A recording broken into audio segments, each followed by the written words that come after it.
আল্লাহ সুবহানাহু ওয়া তাআলা কুরআনুল মাজিদের মধ্যে সূরাতুল বাকারার প্রথম ২০টি আয়াতে ৩ শ্রেণীর ব্যক্তির কথা উল্লেখ করেছেন।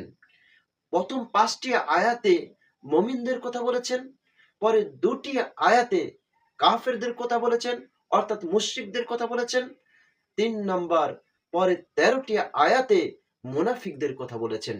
এই মুনাফিক সম্বন্ধে রাসূল করিম সাল্লাল্লাহু আলাইহি ওয়াসাল্লাম কি বলেছেন এটা আপনাদের সামনে একটু পেশ করছি।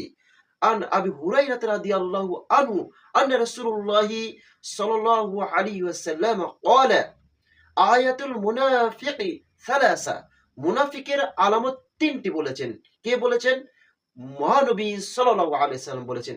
১, ইদা হাদ্দাসা কাযাবা, যখন কথা বলে মিথ্যা কথা বলে। ২, ওয়া ইদা ওয়াআদা আখলাফা, যখন ওয়াদা করে তখন সে কি করে? ভঙ্গ করে। ৩, ওয়া ইদা আতুমিনা খানা, যখন আমানত রাখা হয় তখন সেটা সে খেয়ানত করে থাকে।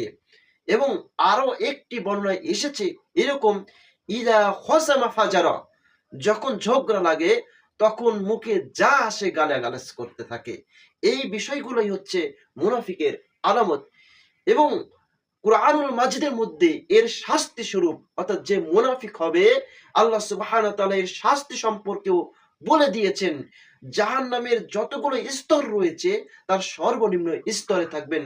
এজন্য আল্লাহ সুবহানাহু ওয়া তাআলা কুরআনুল মাজিদের মধ্যে উল্লেখ করেছেন, ইন্নাল মুনাফিকিনা ফিদ দারকি আসফালি মিনান নার ওয়া লান তাজিদা লাহু নাসীরা।